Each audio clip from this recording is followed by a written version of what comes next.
Thank you, everybody. So as he mentioned, I'm Captain Melanie Klusner. My call sign is Mach because I like to go fast. I am the pilot and commander of the F-35A demo team. So we are the only F-35A demo team that flies in air shows around the whole world. We're going to Berlin, Germany on Friday. We just got back from Miami and Baltimore. So we travel a lot to showcase the combat capabilities of the latest and greatest stealth fighter, which is the F-35A. So today we're going to talk to you a little bit about what we do and what our mission is, as well as what's really important to talk about today, which is the mental health barriers that we faced as individuals and as a team in our career. So with that, I will let Staff Sergeant Bristol introduce our team.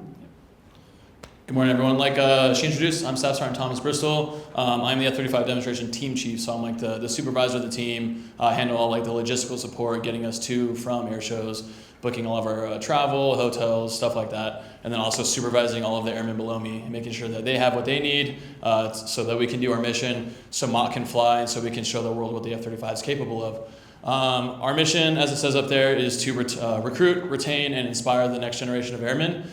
So, as I said, as a recruiting asset, we travel around the world, show off the plane, what it can do in the sky, but we also have a really, really big mission on the ground, talking to children, talking to high schoolers, even college students about what the Air Force can provide and what the opportunities are in the Air Force. So that's what we do, is we recruit the next generation, we retain them in the Air Force and inspire them to be somebody better than what they came in as and to work for something bigger than themselves.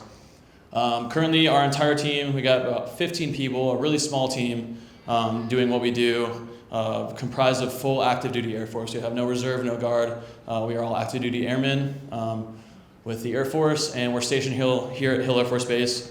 And so throughout the year we do a lot of shows. We go to 25 different air shows a year. Each one of those is about a week on the road. Sometimes we go back to back to back, and we're on the road for up to a month at a time.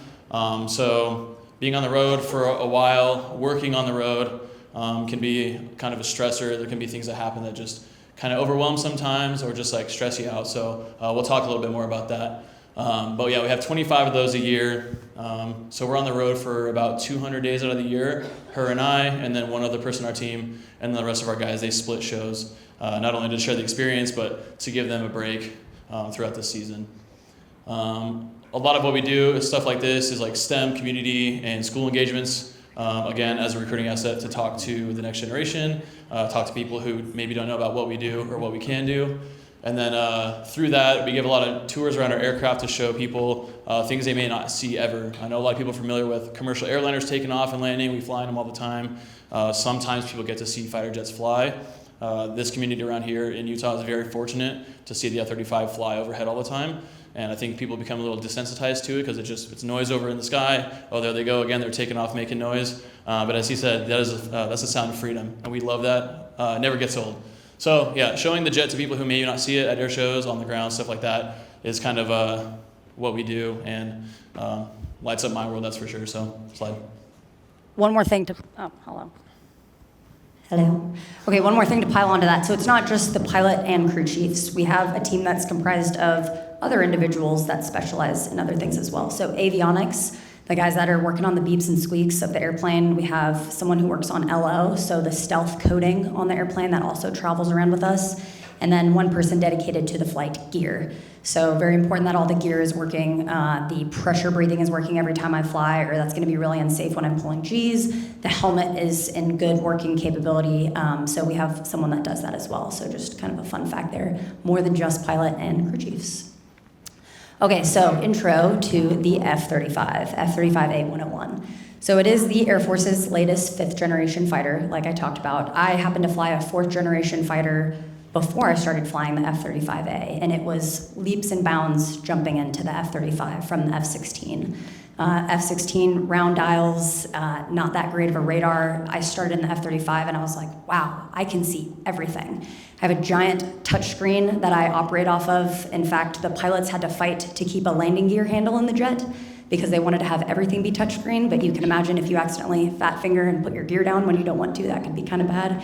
So very few actual buttons in the airplane. It's such a modern aircraft. It is a millennial's dream, so love flying that. It is single seat, single engine. It's multi-role, so it can perform missions from defending a target to reconnaissance, close air support and beyond. We do every mission that a fighter pilot can do. So at any given time, you've got to be prepared, in 24 hours notice to prep and get ready to execute one of those missions. So we are kept very busy. It is the most advanced fighter ever created with its stealth technology and networking capabilities. So it is able to share battle space information from all of its sensors around the jet to our allies that are out there fighting with us, which is a crucial fighting capability, as you can imagine. Now, it's often referred to as the quarterback of the fight because we have all that situational awareness and we are communicating that awareness with the team. The Marines, the Navy, and the Air Force all fly the F-35, so it's pretty awesome because we get to share tactics across the board as a community and work together to fight as a team. So one of the fun facts that you always hear about the F-35 is that we have the ability to see through our cockpit, and this is true because of our $400,000 laser-molded helmet. It has a camera on top that connects with the 6 distributed aperture system cameras around our jet, and it forms a seamless picture to where I push a button and I can now use those external cameras to see straight below my feet, to look at terrain or whatever might be going on beneath me. So that's a pretty cool thing that we do have. And the other thing about that helmet, which is nice, is it displays my altitude and airspeed no matter where I'm looking because it's inside of my own visor. So I can be dogfighting and checking my 6 and still see how close am I to our fight floor, what airspeed am I going. So nice things to have in a very advanced fighter jet. This is us.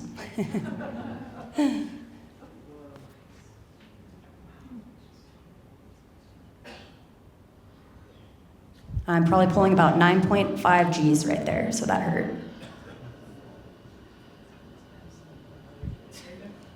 In that really aggressive pull that she does, the pull 9 Gs comes after her going about 700-ish miles an hour, covering about 3 football fields per second, just below the speed of sound. So like, if you guys ever seen pictures of like the vapor cone coming off the back of the wings there, it looks like a big old cone. People sometimes confuse that with breaking the sound barrier, which we're not allowed to do at air shows because it would hurt a lot of ears and probably break a lot of windows.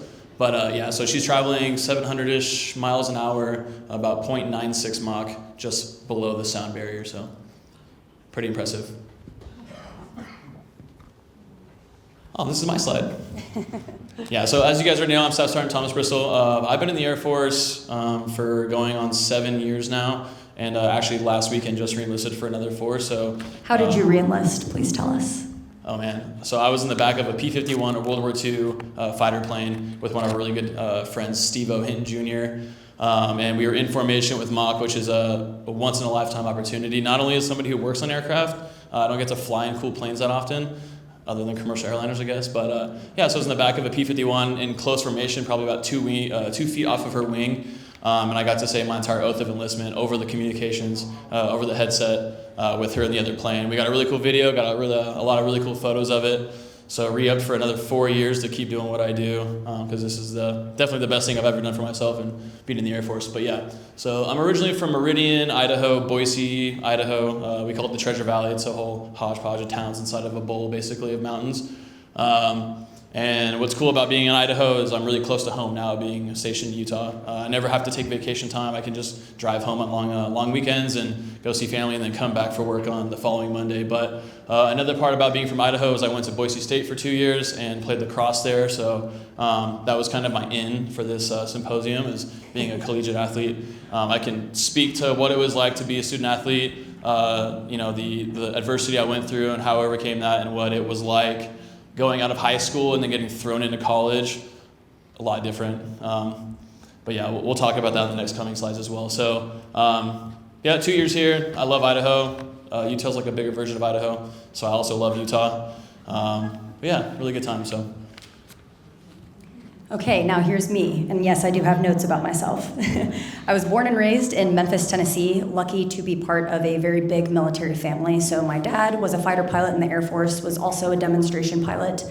My mom was in the first graduating class of women at the Air Force Academy. She was also an Air Force pilot, but back in her time, women were not allowed to fly fighters. So she flew KC-135s, and yeah, it's been awesome to come from a big military family. I have over 1,300 hours of flight time in a variety of aircraft, so everything you see up there on the screen pilot training, you start in the T6, T38, and then my first fighter, like I mentioned, was the F-16. I had the unique opportunity to do a Marine exchange where I flew in the hover variant of the F-35 that lands on boats. So the F-35B, and now I'm in the F-35A, and I've been here for about 5 years. So I'm about 9 years into my career. Cool, next slide. College me, so I went to the University of Southern California. I was sold on going to the Air Force Academy my whole life. Then I visited USC and I saw the beach and the palm trees, and I said, oh, wait a minute. So I did ROTC there. Thanks to that scholarship, I was able to go to that school, and I had an absolutely incredible time. So I did ROTC, I was part of the triathlon team there, I did a sorority, I worked 2 jobs. I tried to make myself miserable, apparently, no, but it was a good time, and I just wanted to challenge myself as much as I could in college to prepare myself for the ultimate goal, which was to be a fighter pilot. Cool. And I think that about sums up me in college and Bristol. Do you guys have any questions about who we are before we get into the thick of it? Okay, awesome. So, what mental barriers did you face in college? A lot. So one of the biggest things for me was going to a school like USC. It was one of the top 10 engineering schools in the country, and I hate math. So what did I major in? Engineering. Maybe not the best decision, but I just wanted to give myself the best chance I could to get that pilot training slot. So I tried to choose a difficult major to make myself stand out there. And the other side of that is going to a school like USC. When I'm doing ROTC, I'm also competing with some of the best students in that department as well. So I'm just surrounded by people that are always better than me, perceived by myself, and that intimidated me a lot in college. And I was also intimidated by how far I had to go to reach my goal of becoming a fighter pilot. So you have 4 years in ROTC. Your third year is when you find out what job you're gonna have in the military. So as a freshman, I'm already starting to try to prove myself that I can be a pilot. And I don't even know what any of that is. You know, as a freshman in college, I'm like, okay, how do I show my commander that I'm gonna be good in the military when I barely know what it's like to be in the military because I just started. So that was intimidating to me to not know a lot about what I needed to do to get where I wanted to go. But like I said, I tried to challenge myself and do as much as I could to make myself stand out there. So like I said, you don't find out if you get pilot training until the third year, so trying out for 3 years was kind of a long time. However, I was lucky enough to have some amazing mentors in college who never let me slack off. They saw my potential when I didn't and encouraged me to push myself in every aspect. So there's this thing called field training that we do in ROTC. It's about a month-long boot camp that you have to pass in order to continue in the program, and happens during your sophomore year. And I remember thinking about this and just thinking, I just hope I can pass and kind of skirt by under the radar and just survive, because it's a tough month-long adventure there. So a few weeks before I left, as I'm having these thoughts, I get pulled aside by my commandant of cadets, who's a great mentor to me, and she said, Melanie, you better come back as Top Gun, which is the #1 graduate of field training. And I'm like, oh God, okay, well, now I have no choice but to try. Can't slack off anymore, and I better get to work. Which brings me to my #1 method of overcoming mental barriers, and that is set a goal. I didn't have that goal to be #1 in field training until I was lucky enough to have a mentor that set that for me. I've wanted to be a fighter pilot since I was 6 years old, and that has kept me on a clear path and keeps my priorities straight. For that boot camp experience, my mentor telling me that I had to be #1 had me waking up every day at field training wanting to be the best instead of average. And it made it a much more rewarding experience overall because I was working towards something rather than just trying to get by. Goals keep you focused in the chaos. #2 is surround yourself by people that are better than you, which is what I tried to do at USC and inevitably by being in engineering and in ROTC. So whether this is a mentor or friends, I find that I'm pushing myself more when I'm around people that I admire. I ended up getting Top Gun, but then once again faced that fear of failing or not being good enough when it became time to apply for an elite pilot training school called NJIPT. So that stands for Euro-NATO Joint Jet Pilot Training. And it's for the top 10% of college graduates in the country. You automatically track fighters if you can get into this prestigious pilot training, but of course, me thinking, oh, but then I'm going to be competing against the best of the best. I'm nervous once again, and I was kind of hoping to just skirt by and just go through pilot training normally like everybody else. Luckily, that same mentor said, oh no, you're applying for that. You don't have a choice. So I was nervous to be a small fish in a big sea, but I was pushed by my mentor once again to challenge myself and to surround myself by people that are going to push me to challenge myself as well. So I ended up applying for Egypt, and I truly believe that going there set me up for the rest of my career. One of the biggest life lessons I've learned on my journey to becoming a fighter pilot is don't close any doors. Always striving for what is challenging can set you up for the best future, and that will keep you on the right path. And that's kind of how I tried to live my life through college and pilot training. I was not a college athlete, but my husband was a wrestler at the Air Force Academy, and he told me that he would always be nervous to wrestle the best wrestler on the team, but he realized that's the way I'm going to get better. So challenging yourself to get out of your comfort zone will make you more confident and resilient, and worst case, you learn something about yourself for next time. So those were my biggest kind of mental barriers and how I tried to overcome them in college. And now over to you. Well, that was going to be something to follow up, huh? No, my journey is a little bit different. I come from a family who wasn't military by any means. Neither of my parents were military. My grandparents were, but when I was a kid going through like middle school, high school, everybody's grandparents were in Vietnam or in Korea, so that was just normal. I had no drive to be in the military, and went to high school. I didn't take any like special AP or honors classes to set myself up to be better in college or anything. So played high school lacrosse. Just kind of skated through high school. I mean, I did okay, but like it wasn't challenging. I just got through to get through. And then when I got asked if I wanted to play at Boise State, I was like, heck yeah, I want to play at Boise State. I didn't even know I wanted to go to college, to be honest. But I was like, I'm going to make it work. So I applied for Boise State. They accepted me. And then that's kind of when I feel like I got thrown into the deep end of the pool. It was like I knew how to play lacrosse, and I went and played lacrosse with them. But I went from skating through high school and not really having to study much or anything like that to being in college where way more rigorous, 15 classes or 5 classes a semester, full schedule, to playing lacrosse and then having almost a full-time job was just more than I thought I was going to bite off. And I think my eyes were bigger than my stomach. But as Mock said, my biggest thing that my dad taught me growing up and through high school was setting a goal and having a dream. So again, like going into college, I had no idea what my degree was going to be in. I was like, first 2 years, I'm just going to knock out my core classes, and then maybe I'll figure out what I want to do. So I think started off as computer science, changed that to economics, law enforcement, back to computer science, and by that time, I was all over the place. And but yeah, so for me, adversity in college really came when I realized how busy my schedule was. I'd wake up at 8, go to classes, and I live 30 minutes off campus, so I'd drive every day, go to class from 8 until 4, or 8 to 3:30, go to work at 4 until 10, and then our lacrosse practice, because I don't know why they made us practice at 10 at night, but every night we practiced from 10 to midnight. And then I would wake up and go to school again at 8 o'clock. So I'm not sure where the miscommunication was or why we had to practice that late at night, but there was a lot of other big sports going on at Boise State, and we were a club sport. We weren't sanctioned. We're not like University of Utah down south where it's D1 NCAA. We were D1 MCLA. So yeah, balancing that schedule was probably the biggest like huge barrier I faced in college. Was I would go to my first class in the mornings about 35 to 40 minutes early and fall asleep. And then like my wake up call would be when the professor walked in, turned the lights on. I'd be in there every morning asleep, catching up on some extra Z's. But the adversity for me was just balancing the schedule and finding a way to be productive in between classes with maybe an hour break here and there. And then going to work and being productive there, and then going to lacrosse practice, and as a freshman stacking up against the guys who've been there for 3 years, who were like the seasoned veterans on the team, the leading scorers in our division and stuff like that, and trying to show who I am and be good enough to play at the college that asked me to play there.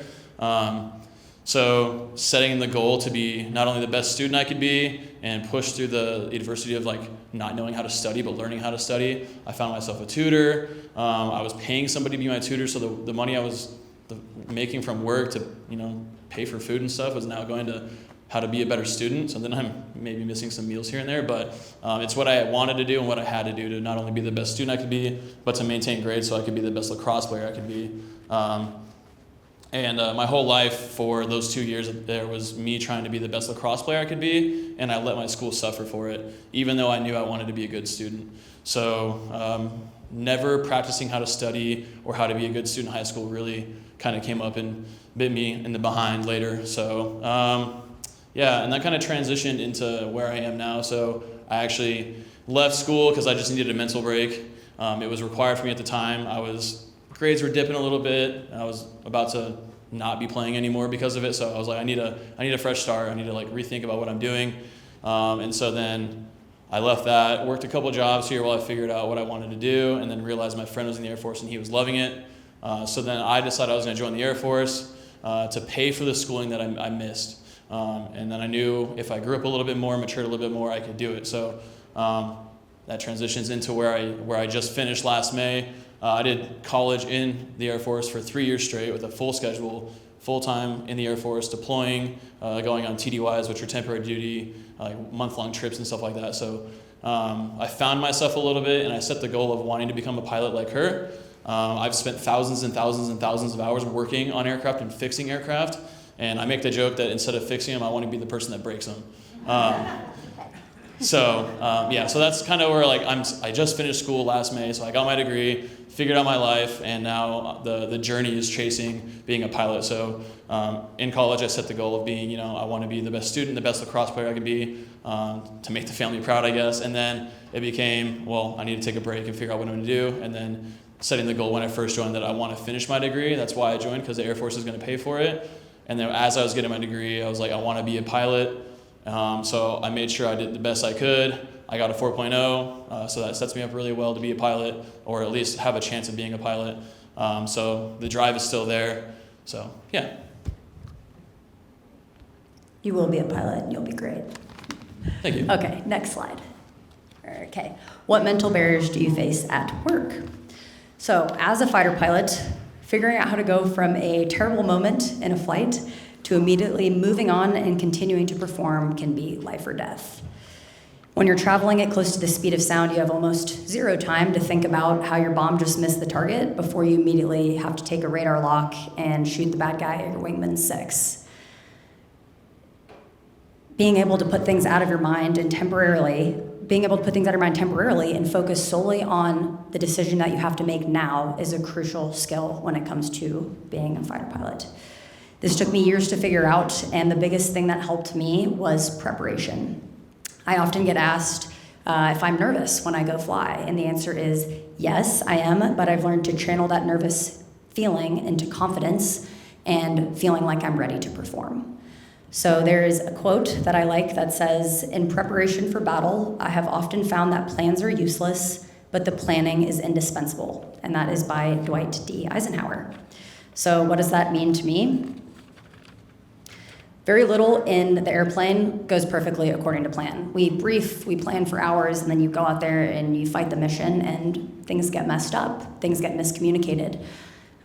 So if you, however, have taken the time to chair fly, to have that brief, to make sure everybody understands the mission, and to debrief, then those are indispensable tools for honing your skills. I will never forget the first time I went to take off on the USS America and the F-35B. I had only ever done this in the simulator, and I was now by myself getting carrier qualified on an actual boat with my whole team of Marines watching the one Air Force pilot. Can she do this or not? So I was sick to my stomach, needless to say, but I recognized that if I was sitting there super nervous and I'm thinking about what other people are thinking of me, it's probably not going to go very well. So I needed to be able to think clearly and react to the unpredictable despite the pressure I felt, which I'm sure is something athletes feel all the time. What helped me in that moment and all moments from then on was remembering that I had put in the effort and I had done everything I possibly could to be prepared and be ready for this moment. The preparation I had done was studying, mentally visualizing how to hover land on the boat, practicing the radio calls and the right button pushes at the right time. That was what was going to make me successful. and have the brain bites to react when things inevitably didn't go as planned. And if I wasn't successful, if I messed up, I knew that it wasn't due to lack of preparation, and that really put me at ease. The thought process of, thinking through that kind of stuff gave me extreme confidence, and I could say to myself, now is not the time to be nervous or afraid. It's time to perform because I know that I'm ready. I remind myself of this every time I take off for an air show and I look out in the crowd and I see thousands of people ready to watch my every move with telescopic lens. And I definitely still have those nervous feelings, but through my career, I've learned to channel them into confidence and strength because I can be proud of how much time and effort I've put into being good at what I do. I'm far from perfect, but I can never say that that's because I didn't prepare or I didn't try. So I think, being nervous and uncomfortable, whether it be in a sports game or you're getting ready to fly a fighter jet, for me personally, what has helped me overcome that mental barrier is putting in the work before the big game and knowing that I'm prepared and knowing that at the end of the day, I'm gonna get lessons learned regardless of what happens. Yeah, so from a maintenance perspective of like someone who works on planes, and then also in my current position now as our team chief and our team supervisor, is coming to the Air Force. You go from working a 9 to 5 to being on the hook for 24 hours duty. Basically, you can be at work for 12 hours up to maybe more than that with commander approval type stuff. So the schedule gets really rigorous of being out there late nights, working on planes. And then now what we do, being on the road as much as we are, that's also a really busy schedule. And for me and her especially, our job never stops, even on days off or on the road at air shows when we should be enjoying the air show and maybe having a couple days off and enjoying that. I'm on my computer in the hotel room planning the next show. So it's always a constant battle of trying to find the time to be with your team and integrate with everybody and make sure everybody's good, but also continue to work, but also how nobody knows you're working. Like I said, as a maintainer, when I was just a brand new airman, my biggest stressors were I don't know my job as well as people around me, and what are they going to think of me if I mess something up? For me, I was kind of thrown into the deep end, trial by fire type thing, and that's kind of what we do in maintenance, is you let people fail to learn from their mistakes. They don't tell you that, but they will watch you fail, and then they will kind of make you feel a little bit bad about it. But that is how we learn, in my opinion. You learn from failure. If you go through your whole life being perfect, you never know what failure looks like. How do you know that you even messed up? So, as a new airman, someone who never touched a $90 million jet before, I was very wary of over tightening something or dropping something, and it happened. I've dropped parts. I've broken parts on accident. Very worried that what my bosses are going to think of me and that I'm going to get in trouble. I'm going to get written up for it. But that's the nature of aircraft maintenance, and it happens in every branch at every level. Even now, as a seasoned F-35 mechanic with thousands of hours working on it, I still mess things up. But at the end of the day, there's times where we fix aircraft and we watch it take off, and it's like, dang, I just made something happen that made that jet take off. And literally this last weekend, we had a jet that had an issue as she was trying to come home yesterday. We had a door sensor that was reading open, and it was giving her an issue where she couldn't take off. And I snapped in my last brain. I haven't worked on planes in a while. I've been out of it. Working on a little computer guy now, but so I was like, I've had this issue multiple times before. Had it on deployment, trying to get a jet out for a quick combat sortie, a combat flight, and I just knew exactly what to do. And I told her, I was like, hey, we need to hook up a computer. We need to drop a door or open a door, check a sensor, blah blah blah. We'll put it back together. Sure enough, she started right back up, and the jet was fixed, ready to go. So we got her home, and that's kind of just what it takes and what it became after pushing through things in the past, learning from failures and stuff like that, to be in a position where I can just, off the top of the head now, I know what to do. And then now, in my job as a team supervisor, as a team chief, we're going to leave here, I'm going to go right back into work, and I'm planning air shows for Berlin that we're going to on Friday. I'm also planning our shows when we get back from Berlin, so that it just never stops. So pushing through and just setting the goal that if I don't do this, my team doesn't get to enjoy what we do. We don't get to inspire the next generation of airmen if we're not at that air show. So without me, and without her, and without my boss above me, and in between us, if we don't do what we do, we don't push through when it's hard or stressful, then the people below us who have a little bit less responsibility just to work on jets and just enjoy things, they don't get to enjoy things. And for me, that's the biggest reward of what I do now, is inspiring the next generation and seeing their faces light up when they see our plane fly, and then making sure that my guys beneath me are having the best time of their lives on this team. Because that picture you saw of those 15-ish people, can we go back to that real quick?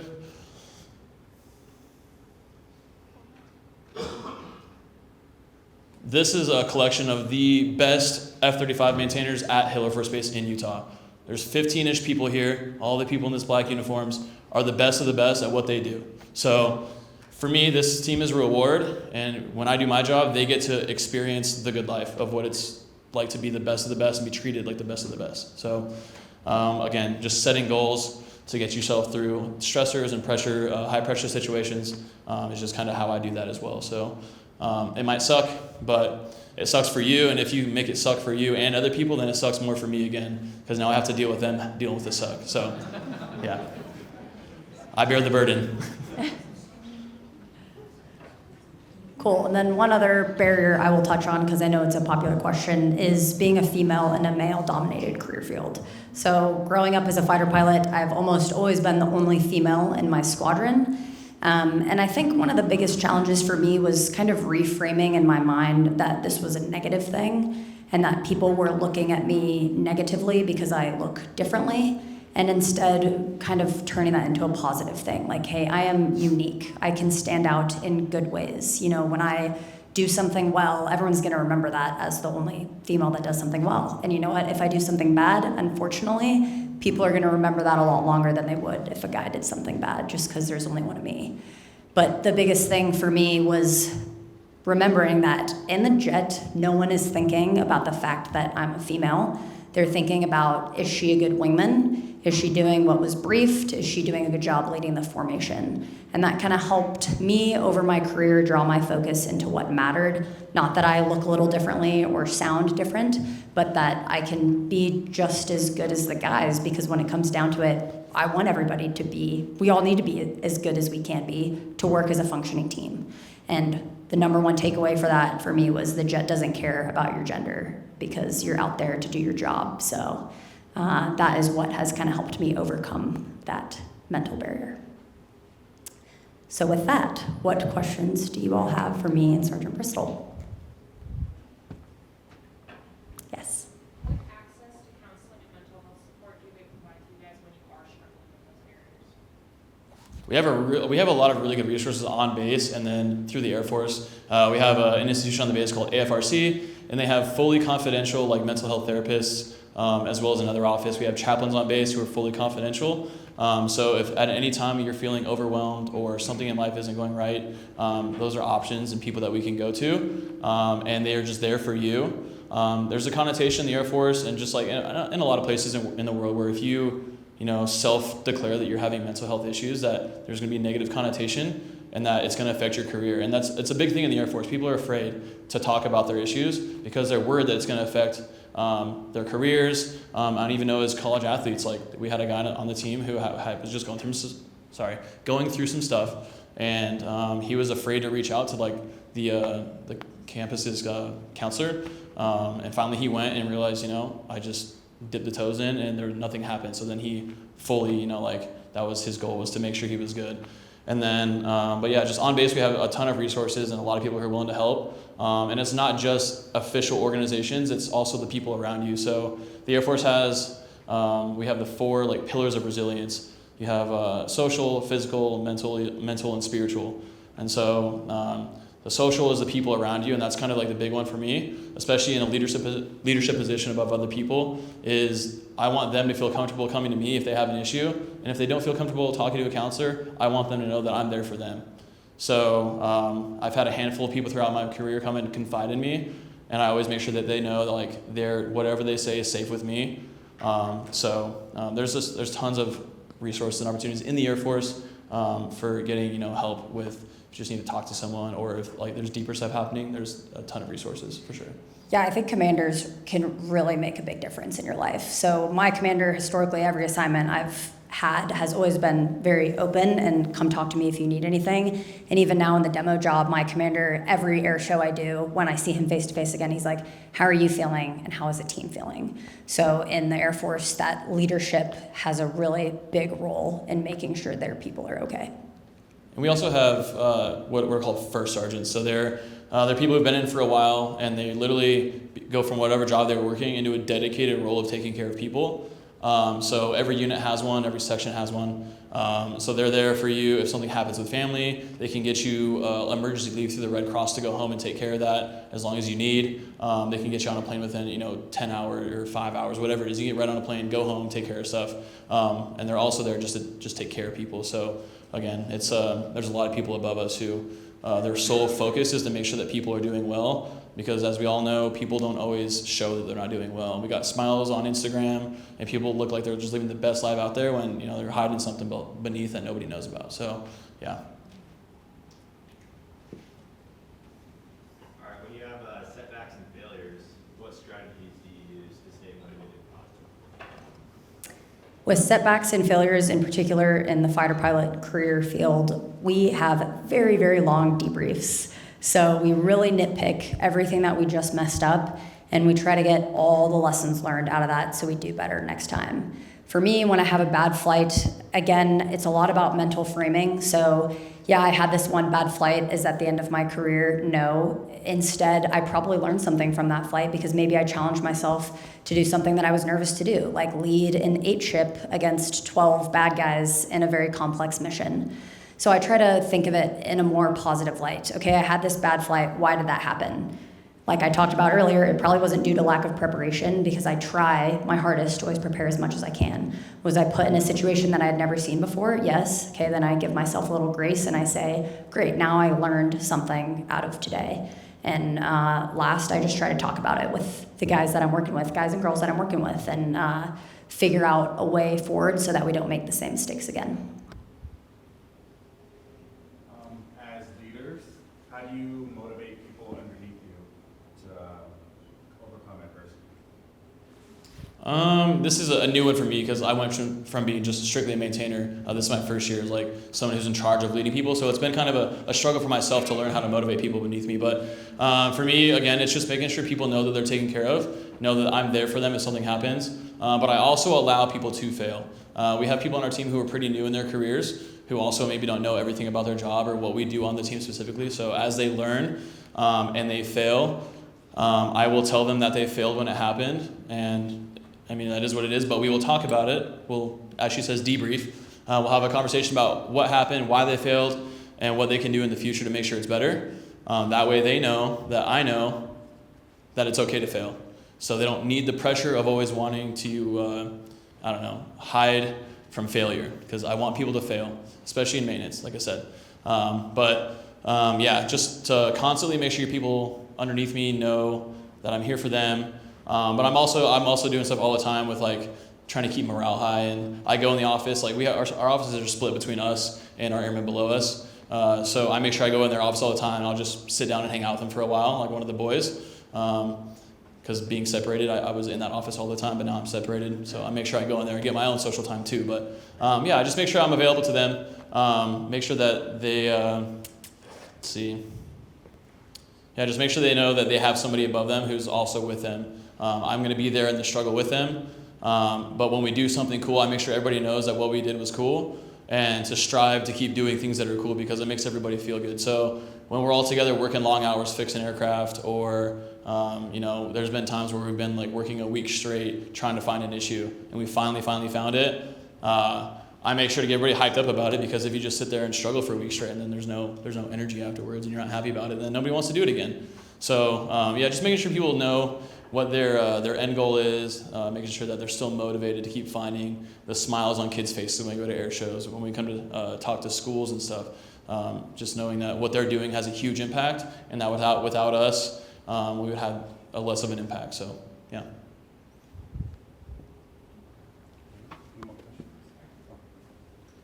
What are your thoughts about autonomous aircraft and drones and Ew. I'm just kidding.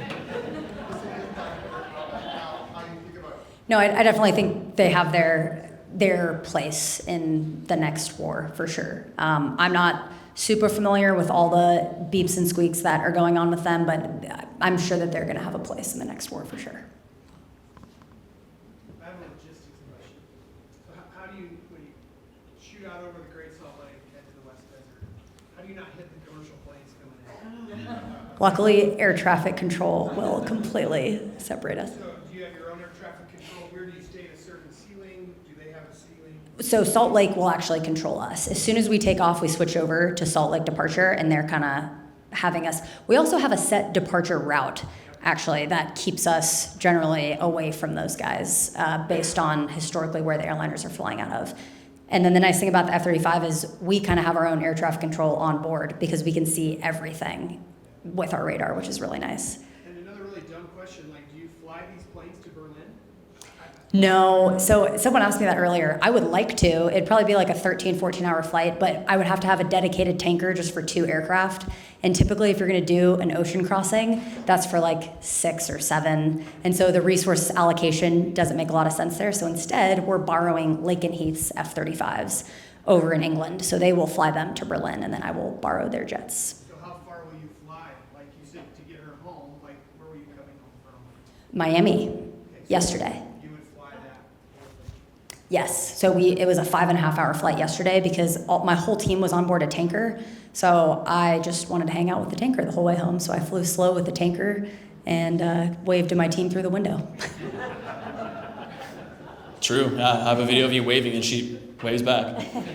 No, it's definitely very possible for our aircraft to fly over the ocean, though. Our jet has a 1,200-ish mile radius, and like that's like combat, speed, whatever. But it is very possible, and we do it all the time, where we fly our jets from here over to somewhere in the other continents across the ocean.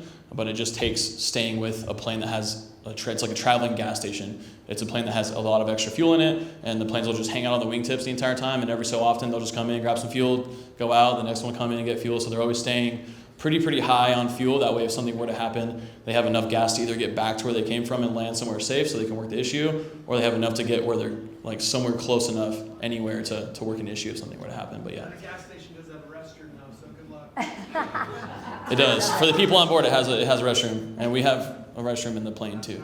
There's a bathroom in there. How does it compare to the F-22? I have never flown the F-22. We jokingly call the F-22 Legacy 5th Gen, just because it's a little bit older than the F-35. But the F-22 is also an incredible aircraft. It is more built for the dogfighting. So they've got thrust vectoring. I mean, if you've ever seen the F-22 demo, they can do some incredible stuff with their airplane. But it's still 5th generation. So it's got a lot of the similar sensors that the F-35 has.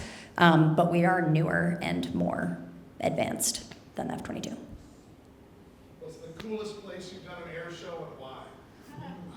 Let's see. Probably Dubai. That was pretty awesome. But that doesn't have a good why. So let me rethink that question. Probably a pilot training base. It doesn't sound super cool, but I know it's very cool because that was me in pilot training who would watch fighters and be like, oh, I really hope that's me someday. So for the inspiration and meaningfulness factor, I'm going to all the pilot training bases this year, and I think that's really important to do. I've been on the team for 3 years. Well, this is my 3rd year now. So I've been to a lot of different places, a lot of different states, cities. But for me, my favorite was a group of 3 air shows we did last year. We went to Greece, Belgium, and Czech Republic. Czechia, I guess, as they renamed. But yeah, that was an incredible stint of air shows where you have nations who were either interested or they have already purchased the F-35. And seeing how crazy and how much they love that plane flying over, because they're transitioning from F-16s that they still have as their premier fighter. And in the Air Force, we've had F-35 since 2007 as our premier fighter with F-22s and stuff. So those air shows and seeing how excited people get at those air shows, and then also just the location. Like I never thought in my life when I joined the Air Force I was going to be going to Greece, Belgium, Czech Republic, hanging out in Athens, hanging out in like just over the border in Poland, and just doing seeing some things I never thought I'd see. So I think that stint, that like little 3.5 week trip over there was probably my number one favorite that I've done. And I've been to some pretty cool places in the States too. So that one's pretty special.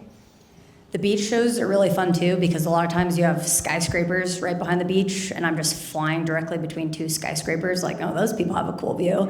And then I'm flying along the beach line pumping out flares, which are little fireballs that shoot out the back of my jet, and there's people, swimming in the water, and I'm just like, how close are they to me? No, but I'm far enough away, but it's still a cool thing to look out and see people swimming in the water as I'm flying a jet right over the top, so I like beach shows as well.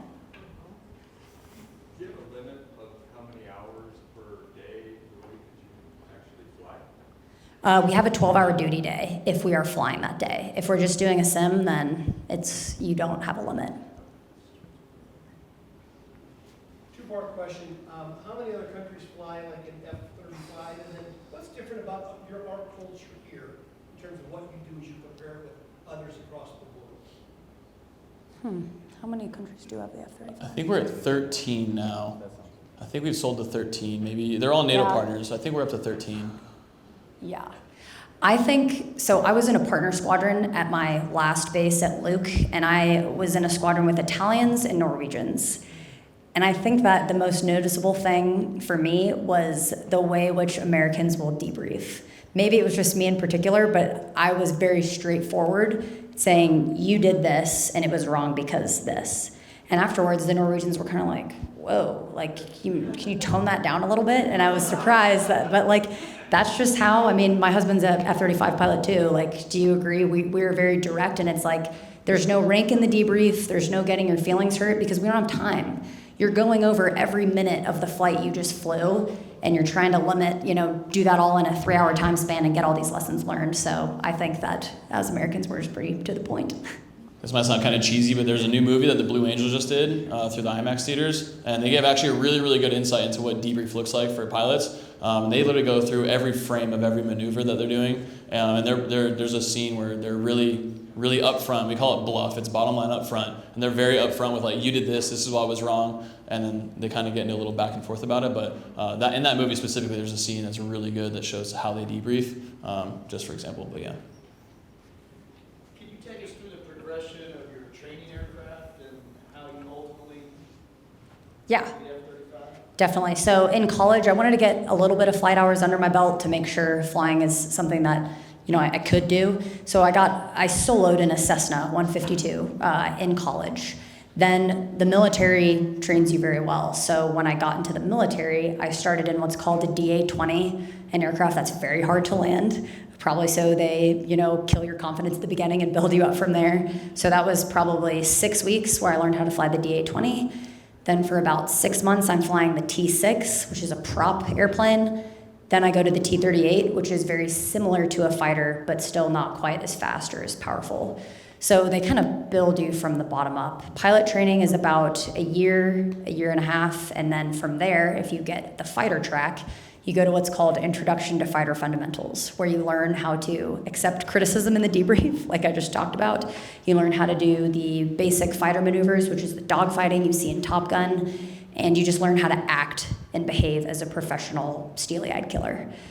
Once you graduate from IFF, then you're finally going to your first fighter assignment. So we're now talking 2 years in after college, you'll sit in your first fighter cockpit. And then for me, that was for the F-16. So you have a ton of simulators to prepare you, and then you'll get in your first flight and feel really ready the first time you fly, which is very important for the F-35 because it's single seat.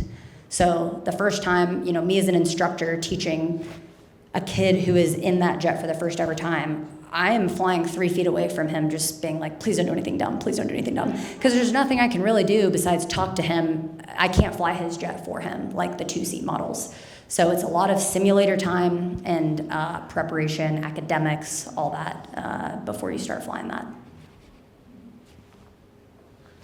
Yeah, I was just gonna ask what you all think when you watch Top Gun. It's like, that's sick.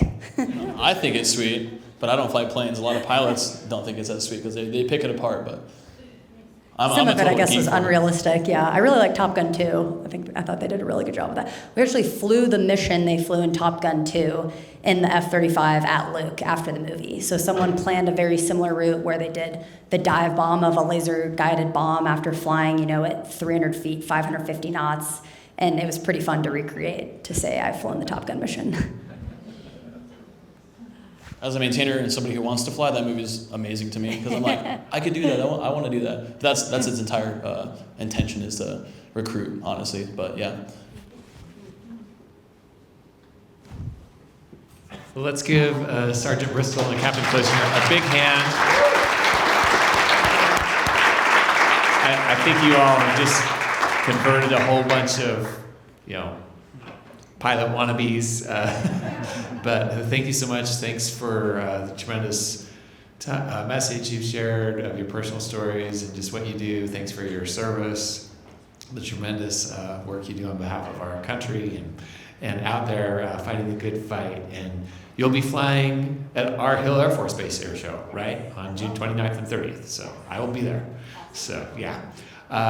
Anyway, downstairs on the patio, we have lunch next. So feel free to make your way down there. Janie, Tom, any other announcements you want to make with the group at this point? There will be a shuttle at 1:30. The presidents and AZs will be on that shuttle. And if you're done eating, you can get your stuff at the Alumni Center. After that, sorry, it's already at 1:15. After that, there'll be one at 1:30 as well. Otherwise, you can just go home. Okay. All right. Thanks again. Appreciate it so much. Thank you. Appreciate it. Thank you so much.